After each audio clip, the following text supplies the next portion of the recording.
Hello everyone, जय माता दी। आज के वीडियो में हम जानेंगे नवरात्रि पूजा की सरल विधि क्या है।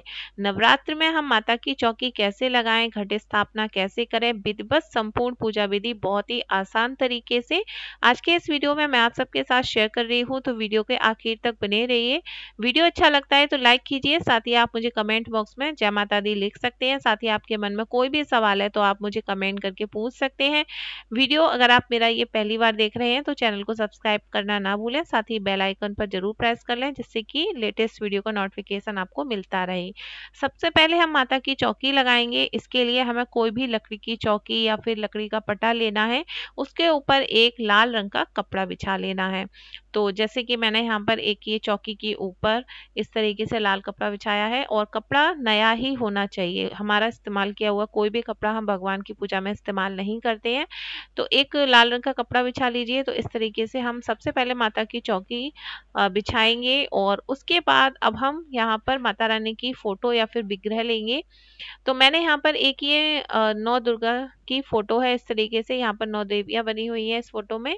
और फोटो के ऊपर मैंने एक नई चुन्नी भी लगा दी है। और जब नवरात्रि होते हैं तो आपने देखा होगा पूजा की दुकानों पर बहुत ही अच्छी चुन्नियां मिलती हैं। तो माता के लिए आप एक चुन्नी भी अवश्य लाएं और इस तरीके से आप माता को अर्पण करें। तो सबसे पहले हमने चौकी के मध्य में यहाँ पर माता रानी की फोटो को रख लिया है। और उसके बाद मैं यहाँ पर थोड़े से चावल लेकर ये यहाँ पर माता को चावल का आसन दे रही हूँ। और उसके बाद मैंने दोनों साइड में फोटो की दोनों तरफ आपने देखा कि मैंने चावल का आसन दिया हुआ है। तो यहाँ पर हम कलश की स्थापना करेंगे। तो सबसे पहले हम यहाँ पर जवारे बोएंगे। जैसे कि नवरात्र में जवारे जरूर बोए जाते हैं। तो आप कोई भी छोटा बर्तन ले सकते हैं, मिट्टी का ले सकते हैं, पीतल का ले सकते हैं। तो जो भी आपके पास पूजा घर में हो आप उसे इस्तेमाल कर लें। तो मैंने यहाँ पर एक ये छोटा सा मिट्टी का बर्तन लिया है। इसमें मैंने मिट्टी भर ली है। और अब हम क्या करेंगे कि हम जवारे लेंगे और हम इसके ऊपर थोड़े से जवारे डाल देंगे। और जवारों को आप बालू में भी उगा सकते हैं। और इस तरीके से बस मिट्टी लीजिए या फिर बालू लीजिए और थोड़े से जवारे ऊपर डाल दीजिए। मतलब कि जवारे थोड़े से ज़्यादा ही डालिए, लेकिन पानी बहुत ज़्यादा हमें नहीं डालना होता है। थोड़ा सा ही पानी डालिए, मतलब कि उसमें भरिए नहीं। अगर आपने पानी भर दिया तो फिर आपके जवारे नहीं निकलेंगे। पहले दिन बस मिट्टी को अच्छे से गीला करके उसमें जवारे डाल के रख दीजिए। और उसको हम जवारे के जो बर्तन है उसे हमने एक जो चावल का आसन दिया था वहां रख देंगे। इसके बाद अब हम कर रहे हैं घट स्थापना। घट स्थापना के लिए आप कोई मिट्टी का घट ले सकते हैं और इसकी गर्दन पर हम एक मौली बांध देंगे। और उसके बाद मैंने इसमें पानी भर दिया है। तो आप इसमें पानी पूरा ऊपर तक अच्छे से भर दीजिए। और इस तरीके का बर्तन नवरात्रि की पूजा में, नवरात्रि का जहाँ पूजा का सामान मिलता है, चाहे आप कहीं से भी वीडियो देख रहे हो, हर जगह मिल जाता है। और अगर आपके पास मिट्टी का बर्तन नहीं है तो फिर आप कोई पीतल का भी बर्तन इस्तेमाल कर सकते हैं, जैसे कि हमारे पूजा घर में रहते हैं। इसके बाद हम यहाँ पर लेंगे 2 लौंग, 1 सुपारी, 1 इलायची और 1 सिक्का। सभी चीज़ों को हाथ में लेने के बाद हम यहाँ पर देखिए इस तरीके से घट में डाल देंगे। और हम यहाँ पर इसके ऊपर ये जो बर्तन मिलता है ना, इसको ढक देंगे। इसके बाद अब हम लेंगे एक नारियल।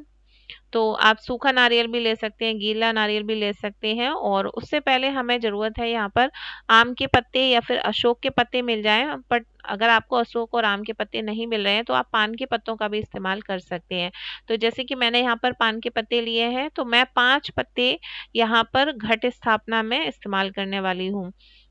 तो घट स्थापना में जो हम पत्ते लगाएंगे उन सभी के ऊपर आप रोली का इस तरीके से एक एक टीका लगा दीजिए, जैसे कि आपने देखा। और रोली चंदन का भी आप लगा सकते हैं। 5 बिंदी आपको उस पर लगा देनी है।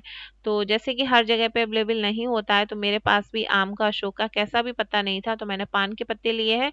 उसके बाद हम रोली लेकर यहाँ पर एक नारियल के ऊपर स्वास्तिक बना लेंगे और एक लाल चुन्नी लेकर यहाँ पर हम नारियल को इस तरीके से लपेट लेंगे। और उसके बाद ये जो नारियल है इसे हम घट के ऊपर इस तरीके से स्थापित कर लेंगे। आप कैसे भी नारियल रख सकते हैं, सीधा भी रख सकते हैं, इस तरीके से भी रख सकते हैं। तो जैसे लुढ़कने वाला ना हो, ज्यादा बड़ा है तो आप ऐसे रख लीजिए। हरा नारियल भी हम रख सकते हैं। तो जो हमने चावल का एक साइड आसन दिया था, आपने देखिए वहां पर मैंने घट की स्थापना कर दी है, जवारे बो दिए हैं, इसके साथ ही हमने माता की फोटो रख ली है। और इसके बाद अब हम पूजन करना शुरू करेंगे। तो सबसे पहले तो हमें रोली चावल की जरूरत होने वाली है, मौली है और लौंग इलायची ये सब कुछ रखना है, धूप दीप रखना है, जल का कलश लेना है। तो ये सारी चीजें हम यहाँ पर इकट्ठी कर लेंगे। तो जब भी पूजा करने बैठे तो सारा सामान आप पहले से अपने पास इकट्ठा करके रख लीजिए और उसके बाद ही पूजन शुरू कीजिए, क्योंकि जब एक बार पूजा में बैठ जाओ तो फिर हमें उठना नहीं होता है। इसके बाद हमने फिर से एक चावल का आसन दिया है कलश के पास, जहाँ पर कि हमने एक छोटे से गणपति जी हैं उनको विराजमान कर दिया है, या फिर आप गणेश गौरी के लिए दो सुपारी लेकर उन पर मौली लपेट कर भी उनको गणेश गौरी का स्वरूप दे सकते हैं। अगर आपके पास गणेश जी की प्रतिमा है तो आप वो भी स्थापित कर सकते हैं। वैसे तो कलश में हमारे सभी देवता देवी देवता जो होते हैं वो विराजमान हो जाते हैं, बस उनका हमें ध्यान करना होता है। और घट स्थापना में यहाँ पर सभी देवी देवता हमारे विराजमान रहते हैं। और इसके बाद अब हम यहाँ पर दीप और धूप को प्रज्वलित कर लेंगे। तो यहाँ पर हमारा दीप और धूप दोनों ही प्रज्वलित हो चुके हैं।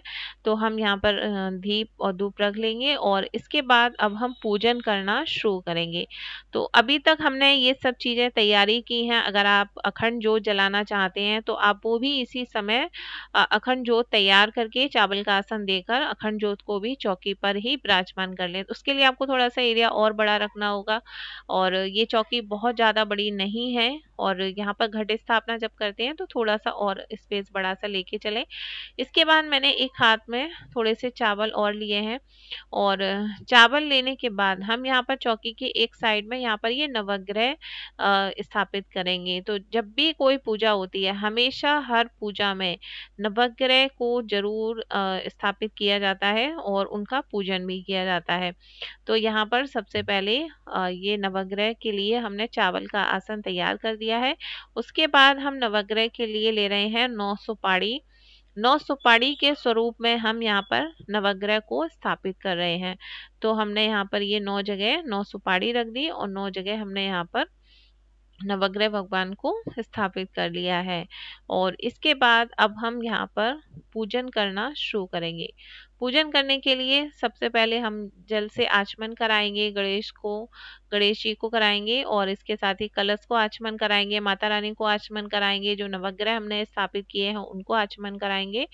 और इसके बाद हम रोली का तिलक करेंगे। तो रोली का तिलक लेकर हम सबसे पहले गणेश जी को लगाएंगे, साथ ही हम चावल गणेश जी को चढ़ाएंगे, उनके तिलक लगाएंगे इस तरीके से। और उसके बाद हम ये रोली को ही लेकर हम कलश पर एक स्वास्तिक बना देंगे। तो स्वास्तिक अभी आपको दिख नहीं रहा है क्योंकि हमने जो मिट्टी का बर्तन है इसमें हमने जल भरा है और इसकी वजह से पूरा गीला हो गया है। इसके बाद हम यहाँ पर नवग्रह की पूजा करेंगे। तो सबसे पहले हम नवग्रह में जो हमने 9 सुपारी रखी है सभी को हम तिलक लगाएंगे, सभी को चावल चढ़ाएंगे। इसके बाद हम माता रानी की पूजा करेंगे और जो माता के 9 स्वरूप हैं उनकी पूजा करेंगे। इस तरह की जो फोटो होती है वो मार्केट में आपको बहुत ही आसानी से किसी भी पूजा की दुकान से मिल जाएगी। और अगर आपके पास 9 स्वरूप वाली फोटो नहीं है, नॉर्मली जो माँ दुर्गा की फोटो होती है या फिर उनका विग्रह है, तो आप उनकी पूजा कर लें। स्वरूप तो माता के सब एक ही है और उनकी पूजा कर सकते हैं। उसके बाद हम यहाँ पर फूल लेकर गणेश जी को चढ़ाएंगे, कलश पर चढ़ाएंगे, नवग्रह भगवान को सभी को चढ़ाएंगे, माता रानी को फूल अर्पण करेंगे, माता के जो 9 स्वरूप है उन सबको अर्पण करेंगे। साथ ही जो हमने जवारे बोए हैं इन पर भी हम तिलक कर देंगे और हम चावल चढ़ाकर यहाँ पर हम फूल जो है बाहर की तरफ इस तरीके से चढ़ा देंगे। तो ये हमारी पूजा हो गई है। इसके बाद अब हम यहाँ पर धूप दीप लेकर सभी भगवान को सभी को इस तरीके से दिखा देंगे। और इसके बाद अब हम यहाँ पर भोग प्रसाद वगैरह है इस सब चीजों को अर्पण करेंगे। अब हम यहाँ पर एक पान का पत्ता लेंगे और इसमें हम एक सुपारी और एक इलायची और 2 लौंग रखकर इस तरीके से यहाँ पर हम गणेश जी जो कलश है वहां पर स्थापित चढ़ा देंगे। और इस तरीके से एक और पान तैयार करेंगे, हम माता रानी को चढ़ा देंगे। और अगर आपके पास ज्यादा पान है तो आप नवग्रह को भी चढ़ा सकते हैं। और नहीं है तो अगर एक ही पान का पत्ता है तो आप माता रानी को चढ़ा दें, या फिर इस तरीके से कलश और माता रानी को दोनों को चढ़ा दें। उसके बाद जो भी ऋतु फल आपके पास है आप वो चढ़ा दें। इसके बाद ये मैंने पंचमेवा ली है, ये हम माता रानी को सभी को इस तरीके से दिखाकर यहाँ पर रख देंगे।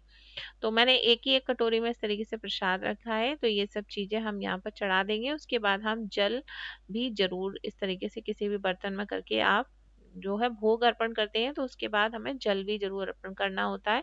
तो हमने एक बर्तन में जल अर्पण कर दिया है। उसके पश्चात हम हाथ में थोड़े से चावल लेंगे, फूल लेंगे, और चावल फूल लेने के पश्चात हम माता से प्रार्थना करेंगे कि हम आपकी ये 9 दिन की पूजा कर रहे हैं, हमारी इस पूजा को स्वीकार करें। जो भी पूजा में भूल चूक हो उसे क्षमा करें, और जो फूल और चावल है इसे हम माता के सामने ही छोड़ देंगे। अभी हमारी यहाँ पर इतनी पूजा हो गई है, तो इसके बाद अब हमें क्या करना है कि हम दक्षिणा अर्पण करेंगे। ये आप दक्षिणा पहले भी चढ़ा सकते हैं, लेकिन जैसे मुझे पहले नहीं ध्यान रहा तो मैं अभी यहाँ पर चढ़ा रही हूँ। और गणेश जी कलश को चढ़ा दें, नवग्रह को चढ़ा दें, माता रानी को चढ़ा दें। इसके बाद ये सुहाग का सामान है, आपके पास 5 चीजें हैं, 5 चढ़ा दें। जितना भी आपके पास सुहाग का सामान है आप माता को जरूर अर्पण करें, जैसे चूड़ी, बिंदी, बिछिया, महावर, ये सब चीजें जरूर चढ़ाएं। तो इसके बाद अब हम एक बहुत छोटा सा हवन करेंगे माता का। और हवन अगर संभव नहीं है तो आप छोड़ भी सकते हैं। और वैसे तो ये माता को एक लौंग का जोड़ा 9 दिन अगर आप व्रत कर रहे हैं या फिर 9 दिन की पूजा कर रहे हैं तो आप अवश्य चढ़ाएं माता की पूजा में। ये सब चीजें जरूरी बताई गई हैं, बहुत छोटी विधि मैं आपको बता रही हूँ। तो आम की लकड़ी ले सकते हैं, हाँ आप उपला ले सकते हैं, उसको जलाकर आप जो हवन कुंड है या फिर कोई मिट्टी का आपने बर्तन ले रखा है उसमें आप जला लें। और हवन सामग्री 5 बार चढ़ा दें, एक लौंग का जोड़ा घी में डुबाकर चढ़ा दें, साथ ही जो बताशा वगैरह हमने चढ़ाया है वो चढ़ा दें। और जो हवन कुंड हम जलाते हैं इसकी भी आप थोड़ी सी पूजा कर दें, रोली चावल लगाकर, और फूल जो है बाहर की तरफ चढ़ा दें। और यहाँ पर इस तरीके से हमारा हवन जो है प्रज्वलित हो चुका है, देखिए।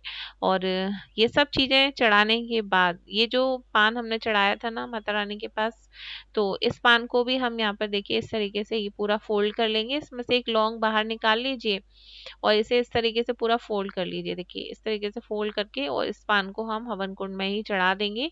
तो ये हमारा माता का बहुत ही छोटा सा सूक्ष्म विधि है ये। वैसे तो हवन वगैरह बहुत बड़े बड़े होते हैं। 5 आहुति लगाकर एक लौंग का जोड़ा चढ़ाकर थोड़ा सा मिष्ठान चढ़ा दीजिए, और बस यहाँ पर ये हमारा माता का हवन हो गया। तो इस तरीके से हवन कर लिया है। और इसके बाद सबसे लास्ट में हम यहाँ पर भगवान श्री गणेश की आरती करेंगे। इसके बाद हम नवग्रह भगवान की आरती करेंगे और हम यहाँ पर माँ गौरी की आरती करेंगे। तो जो भी आपको आरती आती हो, जय अम्बे गौरी आप आरती गा लीजिए। आजकल आरती आपको मोबाइल फोन में, किताब में, हर जगह मिल जाएंगी और सबको ही आती है। कुछ नहीं आता हो आप माँ दुर्गा का एक छोटा सा मंत्र बोलकर उनके सामने इस तरीके से दीपक से उनको प्रणाम कीजिए। तो यहाँ पर ये हमारी आरती हो चुकी है। इसके बाद हम जल लेकर यहाँ पर दीपक के ऊपर जल को घुमा देंगे और हम जल थोड़ा सा आचमनी में लेकर अपने आसन के सामने छोड़ेंगे। तो जैसे मैं आपको यहाँ पर हाथ पे दिखा दे रही हूँ, 3 बार अपने इस जल को अपने माथे से लगाइए और हाथ जोड़कर माता रानी से प्रार्थना कीजिए कि जो भी आपसे पूजा में भूल चूक हुई है उसे क्षमा करें और हमारी इस पूजा को स्वीकार करें। इसके बाद जो नवग्रह हमने स्थापित किए हैं उनको प्रणाम करेंगे, उनकी चरण वंदना करेंगे, हम कलश की चरण वंदना करेंगे, गणेश जी को चरण वंदना करेंगे और हम माता रानी के जो 9 स्वरूप हैं उन सभी को हम प्रणाम करेंगे, चरण वंदना करेंगे। उसके पश्चात क्या है कि जो भोग प्रसाद वगैरह है ये परिवार में आप सभी सदस्यों को दे सकते हैं और सब स्थापना ऐसे ही रहेगी विधिवत। आप इस तरीके से दीपक जला के धूप बत्ती भोग प्रसाद चढ़ाकर आप नित्य प्रति पूजा कीजिए। और ये जो जवारे हैं इनमें हल्का हल्का पानी रोज डाल दीजिए। और जो ये माता का श्रृंगार है इसमें से आप माता के प्रसाद के रूप में कुछ चीजें खुद इस्तेमाल कर सकते हैं और कुछ चीजें आप दान कर दीजिए। हवन वगैरह आपको इसी तरीके से 9 दिन तक करना है और इसी तरीके से आप नित्य प्रति सभी का पूजन करके, फूल माला चढ़ाकर, भोग प्रसाद चढ़ाकर, आरती कर कर, हवन कर कर माता की 9 दिन की पूजा विधिवत कर सकते हैं। ये तो थी आज की जानकारी माता की। नवरात्र में आप माता की बहुत ही सरल तरीके से पूजा कैसे करें। आई होप फ्रेंड्स आप सबको आज की पूजा विधि अच्छी लगी होगी। अच्छी लगी हो तो वीडियो को लाइक जरूर करें, कमेंट करें और अगर आपने मेरा चैनल सब्सक्राइब नहीं किया है तो जरूर कर लें। मिलूंगी मैं आपसे नेक्स्ट वीडियो में, तब तक के लिए जय माता दी।